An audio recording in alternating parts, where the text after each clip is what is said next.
आणि मग सांगतो.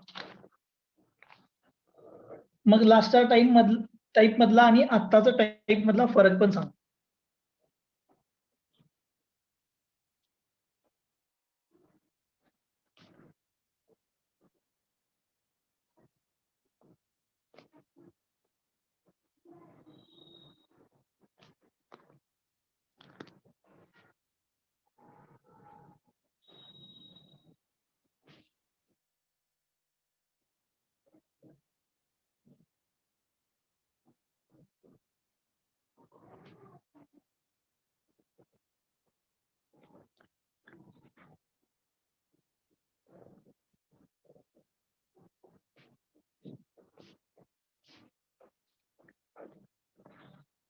बघा, मी इथे एक वेल्डेड जॉईंट आहे.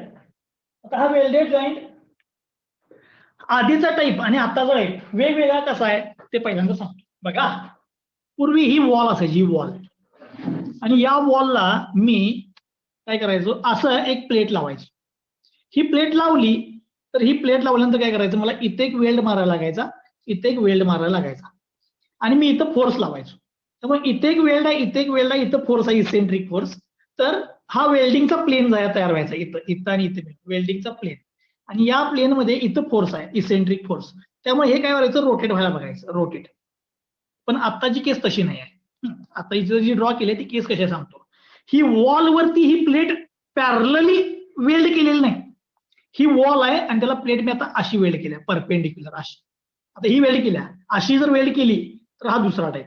हे पहिला टाईप होता, असं पॅरलली प्लेट, म्हणजे ते एकमेकाला फेस त्यांचे लागून प्लेट आपण काय करायचो, वेल्ड करायचो. आताची केस ही वॉल आणि त्याला असा परपेंडिक्युलर वेल्ड मारला. तर वेल्ड कसा मारला आहे तर सांगतो. इथं बघा, इथं वरती एक आहे, इथं वरती एक, तसंच या खालच्या बाजूला एक, इथे एक, अशी वेल्ड मारलाय. आता याचा थिकनेस कमी आहे, थिकनेस जर जास्त असेल तर वेल्ड मोठा येणार. ठीक आहे, इथे एक वेल्ड आहे, तसंच या खालच्या बाजूला पण एक वेल्ड आहे. ठीक आहे, आता ही वॉल असे आणि ही प्लेट, आणि फोर्स इथं लावला इथं. ठीक आहे, ही केस जी आहे ती दाखवली, म्हणजे तुम्हाला हे लक्षात येईल. बघा, हा वेल्ड तुम्हाला दिसेल दोन ठिकाणी, इथं फोर्स लावलाय, आणि ही वॉल वरती ही प्लेट बघा अशी आहे, ही असं आहे, बरोबर. तुम्ही वरून बघितला की तुम्हाला वॉल दिसत्या आणि ही तुमची प्लेट दिसत्या बघा. बरं, साईड व्ह्यूला बघितलं तर ही तुम्हाला वॉल दिसत्या आणि ही तुमची प्लेट. ठीक आहे, आता ह्या केसमध्ये आणि मागच्या केसमध्ये फरक मी तुम्हाला सांगितला. वॉल ही प्लेट, इथे एक वेल्ड, इथे एक वेल्ड, ही प्लेट. आताच्या केसमध्ये ही वॉल ही प्लेट ही अशी लावली, वरती एक वेल्ड, खाली एक वेल्ड. ठीक आहे, ही केस कन्सिडर केलेली आहे. ठीक आहे, मग आता या केसमध्ये या वेल्डमध्ये कुठले कुठले स्ट्रेसेस जनरेट होणार ते इम्पॉर्टंट आहे. जे स्ट्रेसेस जनरेट होतील त्या स्ट्रेसेस प्रमाणे आपण डिझाईन करायचं. आता सगळ्यात पहिल्यांदा मुद्दामून मी या वेल्डचा फ्रंट व्ह्यू पण दाखवला, म्हणजे इकडनं बघितल्यानंतर हा वेल्ड असा दिसतोय. ठीक आहे, म्हणजे साईडनं बघितल्यानंतर फक्त हे एंड दिसतोय याचा, हा इथं या साईडने पहिला फक्त एंड दिसतोय. आता मग मला एक सांगा, मी जर हा फोर्स या वेल्डच्या सीजीला दाखवला, म्हणजे इथं सीजीला डाऊनवर्ड दाखवला, तर हे दोन्ही वेल्ड काय होणार बघा. हे इथं तुम्ही लावले, इथं वेल्ड आहे, इथं वेल्ड आहे, फोर्स तुम्ही इथं लावलाय, इथं हे खाली मूव्ह होणार, आणि हा वेल्ड इथला आणि इथला काय होणार, खाली मूव्ह झाला की तुटणार. तुटला म्हणजे काय झाला, शियर. म्हणजेच इथं वेल्डमध्ये प्रायमरी काय आहे, शियर. मी देतो due to downward force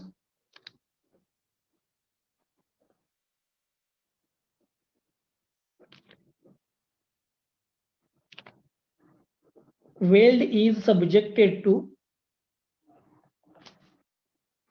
shear. ठीक आहे, ह्यालाच काय म्हणतो आपण, प्रायमरी शियर. म्हणजे व्हर्टिकल डाऊनवर्ड फोर्समुळे जो शियर जनरेट झालाय तो प्रायमरी शियर. म्हणजे हा फोर्स तुम्ही तर सीजीला कन्सिडर केला तर हे खाली होणार, या दोन्ही ठिकाणी हे शियर होणार. शियर म्हणजे प्रायमरी शियर झालं. आता प्रायमरी शियर झाला, आता दुसरं काय बघायचं आपल्याला, सेकंडरी शियर. आता सेकंडरी शियर म्हणजे काय ते सांगतो. आता याच्या अगोदर सेकंडरी शियर असायचा, इथं शियर आहे का नाही ते पहिला बघूया. बघा, एक लय महत्वाचा मी दाखवतो केस. बघा, हा तुमची प्लेट इथं तुम्ही लावली, समजा इथं मी फोर्स लावला, तर हे आता काय होणार बघा, हे लास्ट टाइमला कसं फिरू शकत होतं तसंही फिरायला गेलं तर या पॉईंटच्या बावट्या बघा हे असं होणार, बरोबर आहे काय, म्हणजे असं फिरणार, बरोबर. असं फिरलं तर इथं सपोर्ट आहे, त्याला ह्या पॉईंटला सपोर्ट आहे. म्हणजे जर मोमेंटमुळे हे जर फेल झालं तर कसं होईल ते दाखवते. हे असं होणार बघा. बरोबर आहे, मोमेंटमुळे जर फेल झालं तर हे असं होणार. इथं तुमचा वेल्ड होता, वेल्ड, आणि इथं वेल्ड आहे. हे दोन वेल्ड आहेत तुमचे. हा एक वेल्ड आहे, हा एक वेल्ड आहे. आणि हे जर असं फिरायला गेलं तर काय होणार? इथं आणि इथल्या वेल्ड मध्ये हा वेल्ड जो वरचा आहे तो इलॉंगेशन मध्ये जाणार काय, कॉम्प्रेशन मध्ये जाणार काय, शिअर मध्ये जाणार? वरचा वेल्ड इलॉंगेशन मध्ये. इलॉंगेशन होणार. जरा विचार करा खालच्याच काय होईल रे? कॉम्प्रेशन. कॉम्प्रेस होणार. बघा आपण वेल्ड मध्ये सगळं एकच कन्सिडर करतोय.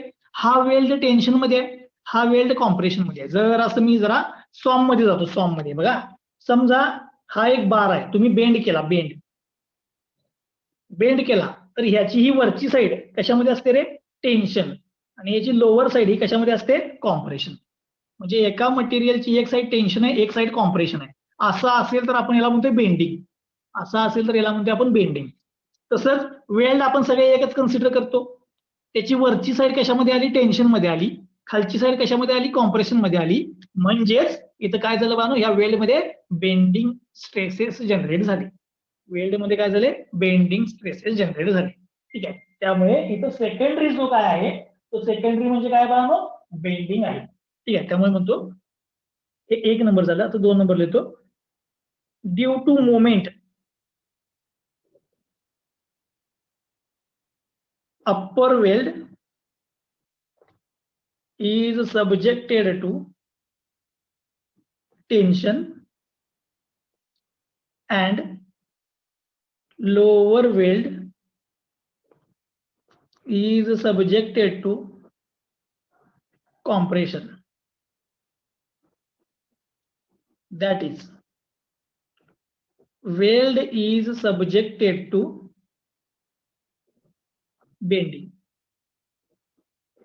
ठीक आहे, त्यामुळे सेकंडरीमुळे एक साइड टेन्शन एक साइड कॉम्प्रेशन मुळे असल्यामुळे इथं सेकंडरी कुठला आलाय? बेंडिंग आलाय. ठीक आहे, ह्याला म्हणायचं सेकंडरी बेंडिंग. आता तुम्ही सांगा प्रायमरी शिअर आलाय, सेकंडरी काय आलाय? बेंडिंग आलाय. आता प्रायमरी शिअर आणि सेकंडरी बेंडिंग, आता एक शिअर एक बेंडिंग ऍडिशन होईल का? नाही. एक बेंडिंग ऍडिशन होईल का? नाही. शिअर असेल तर बेंडिंग होणार, टेन्शन असेल तर बेंडिंग होणार. एक शिअर आणि एक बेंडिंग ऍडिशन होणार नाही. मग अशा केसला काय करतोय आपण?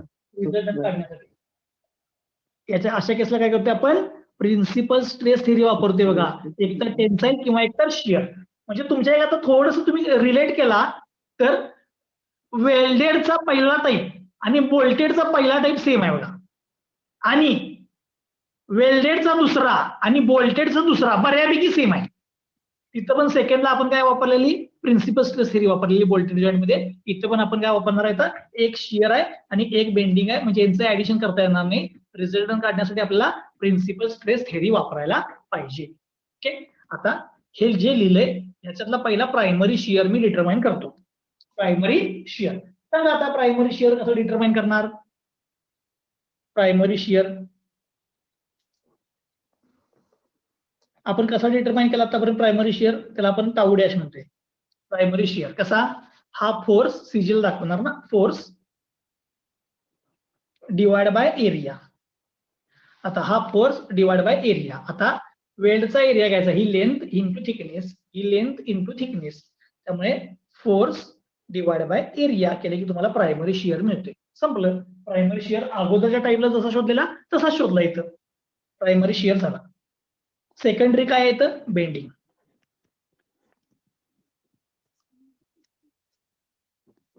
आता बेंडिंगचा फॉर्म्युला सांगा मला, सॉम मध्ये वापरलाय तुम्ही.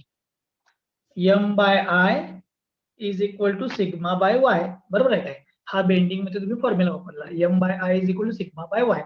पण तुम्हाला सिग्मा पाहिजे ना, म्हणजे bending stress. So sigma is equal to काय येणार? M into Y divide by I. So bending स्ट्रेसचा फॉर्म्युला काय? My/I. आता माझा फक्त प्रश्न आहे, M म्हणजे काय सांगायचं? M म्हणजे एम म्हणजे काय बघा, मोमेंट. एम म्हणजे मुवमेंट. एम म्हणजे मुवमेंट म्हणजे बेंडिंग मुवमेंट. सांगा या फिगर मधनं बेंडिंग मुवमेंटची किंमत काय येणार? F into E. F into E. ठीक आहे, मग मी लिहितो where M is equal to F into E. Okay, मला मुवमेंटची किंमत मिळाली. आता वाय सांगा. वाय बोला मोमेंट ऑफ इनर्शिया. वाय म्हणजे काय असते बघा, सेंटर पासून एक्स्ट्रीम फायबरचं डिस्टन्स हे वाय असतं. बरोबर सर. हे वाय असतं. ठीक आहे, हे डिस्टन्स काय असणार? वाय. सेंटर पासून एक्स्ट्रीम फायबरचं डिस्टन्स हे वरती येईल किंवा खाली येईल. ठीक आहे, Y distance between extreme fibre and CG of welds. हा एम झाला, हा वाय झाला. म्हणजे सीजी पासून एक्स्ट्रीम फायबर पर्यंत डिस्टन्स म्हणजे तुमचा वाय आहे. वाय झाला. आता राहिला काय? आय. आय म्हणजे काय रे? कुठला मोमेंट ऑफ इनर्शिया? पोलार का नुसता मोमेंट ऑफ इनर्शिया? आय म्हणजे हे म्हणजे polar moment of moment of inertia. I म्हणजे काय? Moment of inertia. म्हणजे आय एक्स एक्स म्हणजे एक्स एक्स ऍक्सिसच्या अबाउटचा मोमेंट ऑफ इनर्शिया घ्यायचा. सांगा इथे एक्स एक्स ऍक्सिसच्या अबाउटचा मोमेंट ऑफ इनर्शिया कसा काढणार? इथं I X X axis CG मधून जातोय तर इथं मोमेंट ऑफ इनर्शिया कसं काढणार? हे रेक्टेंगल आहे ना, म्हणजे काय ना, BD cube by 12. By 12 BD cube by 12 plus काय ना, प्लस ए एच स्क्वेअर. अशी किती वेळ आहे तिथं? 2. सो इंटू काय लिहिणार मी तर 2. आता फक्त मुद्दा म्हणून इथे लिहितो स्टार करून, डिपेंड ऑन वेल्ड. आता हे काय लिहिले? डिपेंड ऑन वेल्ड काय लिहिले? आता इथं वेल्ड असं आहे म्हणून हा येणार फॉर्म्युला. जर सी आला सी तर काय येणार बघा मग? 1 नंबरचा प्लस 2 नंबरचा प्लस 3 नंबरचा. बरोबर म्हणजे कळलं? समजा 4 आले, 1 2 3 4 आले तर 1 number plus 2 number plus 3 number plus 4 number. म्हणजे मी डिपेंड ऑन वेल्ड. हे प्रत्येक वेळेला असाच येईल असं नाही. मी आता जी केस कन्सिडर केल्या त्याप्रमाणे हा फॉर्म्युला. ओके, म्हणजे दिलेले डिपेंड ऑन वेल्ड. हे लय महत्वाचं आहे. आता लक्ष द्या, मला काय काय मिळालं बघा. इथं एम मिळाला, इथं वाय मिळाला, इथनं मला आय मिळाला. ह्या सगळ्या किमती पुट केल्या की तुम्हाला काय मिळणार? काय मिळणार? Secondary bending. सगळ्या सर आवाज ब्रेक व्हायला वाटतो तुमचा. हा तुमच्या स्पेस होय, जर असेल इंटरनेट कनेक्शन काहीतरी झालंय. लईच कंटाळा म्हणून म्हणलो. ओके, बघा म्हणजे मला इथनं काय मिळालं? मोमेंटची किंमत मिळाली. मला इथनं वाय डिस्टन्स मिळालं. त्याच्यानंतर मला आय म्हणजे मोमेंट ऑफ इनर्शिया पण मिळाला. सगळ्या किमती उचलायच्या, ह्या बेंडिंग स्ट्रेसच्या फॉर्म्युल्यात पुट करायच्या. म्हणजे काय झालं? M Y by I. बरोबर, एम वाय बाय आय म्हणजे काय मिळाला? Bending stress. आता बेंडिंग स्ट्रेस माहित झाला, शिअर स्ट्रेस माहित झाला. एकाच वेल्ड मध्ये 2 स्ट्रेस आले, एक शिअर आणि एक बेंडिंग. आता दोन्ही सेम नाही आहेत. जर दोन्ही सेम नसतील तर मला आता काय करायला पाहिजे? दोघांचे ऍडिशन करता येईल काय? रिझल्टंट स्ट्रेस कसा काढणार? तर मला थेरी वापरायला पाहिजे. तर हे दोन्ही वेगवेगळे आलेत. जे आपण सॉम मध्ये प्रिन्सिपल स्ट्रेस थेरी जी वापरत होतो कंपाऊंड स्ट्रेसेस मध्ये, ती थेरी वापरायला पाहिजे. म्हणून मी म्हणतो as primary and secondary stresses are different, therefore to determine resultant stress use principal stress theory.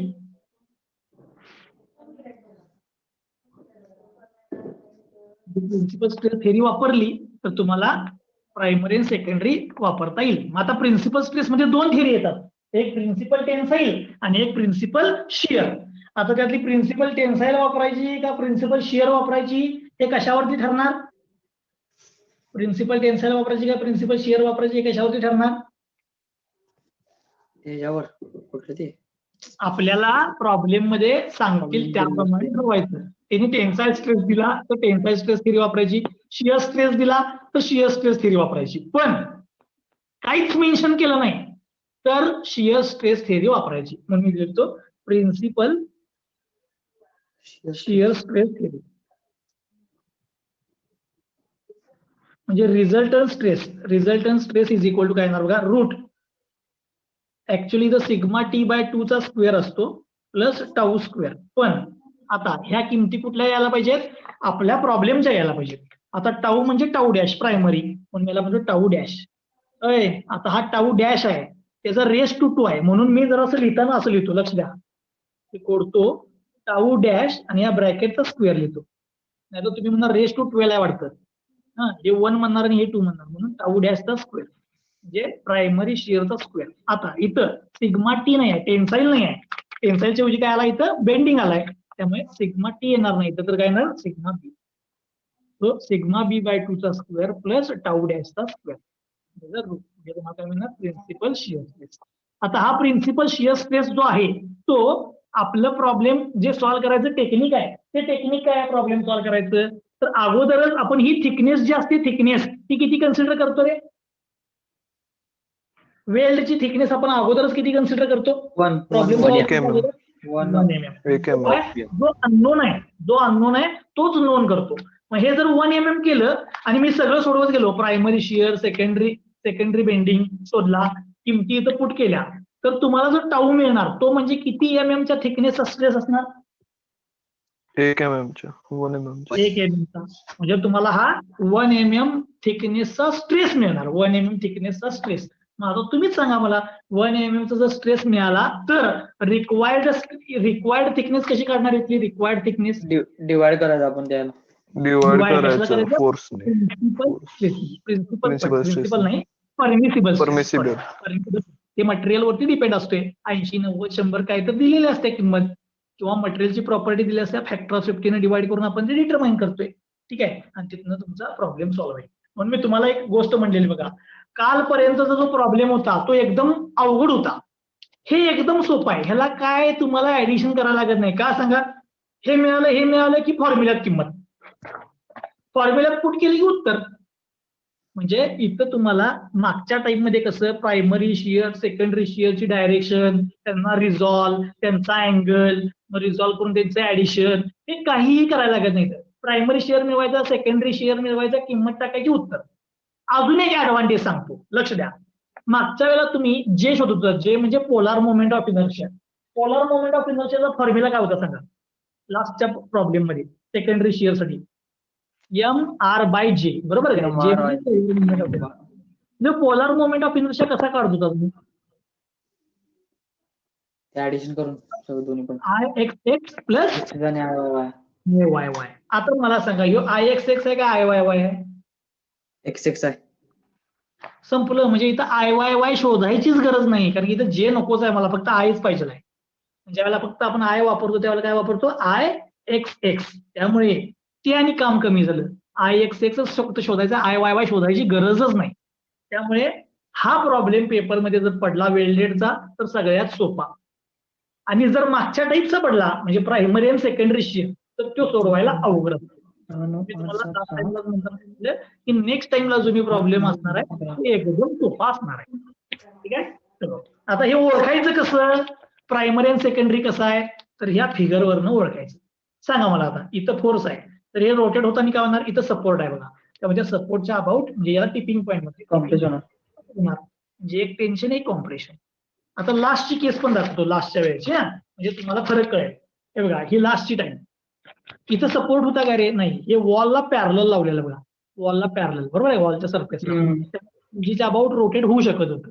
आता इथं आताच्या केसमध्ये तसं नाहीये, हे वॉल वरती लावले, रोटेट झाले की सपोर्ट मिळणार, सपोर्ट झाले की रोटेट होणार, म्हणजे हे टेन्शन हे कॉम्प्रेशन. त्यामुळे त्या फिगर ज्या आहेत त्या व्यवस्थित तुम्हाला जर कळल्या तर तुम्हाला कळणार पहिला टाईप आलाय का दुसरा टाईप आलाय, आणि कुठला टाईप आलाय त्याच्यावरती आपल्याला तो सॉल्व्ह करायचा आहे. समजलं सगळ्यांना? ओके. याची welded joint subjected to bending मोमेंटची थिअरी संपलेली आहे. आता आपल्याला काय बघायचे, प्रॉब्लेम. ठीक आहे, प्रॉब्लेम मी आज काही घेणार नाही, ठीक आहे. ओके. प्रॉब्लेम आपण नेक्स्ट लेक्चरला घेऊया. आता नेक्स्ट लेक्चर कधी घ्यायचं फक्त जरा सांगा तुम्ही. कधी घ्यायचं?